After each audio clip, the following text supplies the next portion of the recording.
All right, so you found yourself up in the top of a birch tree. And this one, as you can see, if it doesn't have green on it, is dead. Probably beetle damage, could be drought. It's really hard to tell. Doesn't actually matter. We're gonna take those out. And then this is from the storm. This is a pretty good sized branch going all the way down over the fence. Fortunately, it didn't break all the way. It would have definitely broke the fence. But this rigging right here, what we're gonna do is set it up through a pulley like this. This pulley's plenty rated for a good working load limit. But because of these edges right here, this shouldn't be used for dynamic loading, where you would be dropping a chunk off of the top and it would hit onto that pulley. So don't use pulleys like this for dynamic loading. You want to have rounded edges. They'll be thicker on the sheaves. This pulley is perfectly fine because this is going to be stable. It's going to swing a tiny bit, but this is going to be stable once I let it go. The guys have it wrapped off down on the Porter wrap.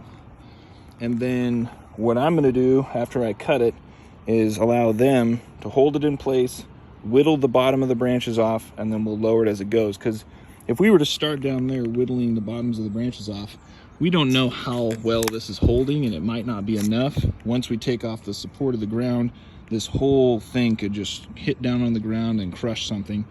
So that's why we're up in the tree. So this type of rigging, we're also going to use a different form of rigging to get this piece off of over the roof.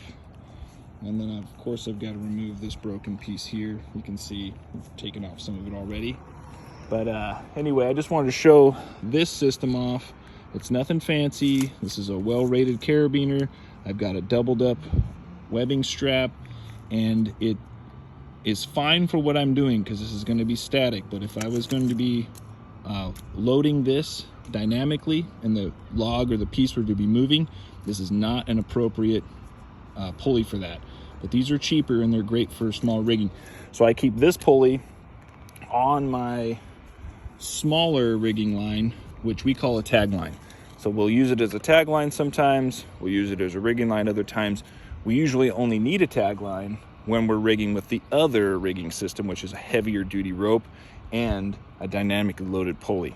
So I keep all this together in the top of my rigging bag, and that's the tip I'm sharing with you right now. Keep everything together with the type of stuff you're gonna do, but know your pulleys, know your strengths, so that way you're not gonna make a big mistake, because if you dynamically load the wrong kind of pulley, it can break or braid your rope too much and damage it to the place where it destroys it. So keep climbing, stay safe out there, and check in next time.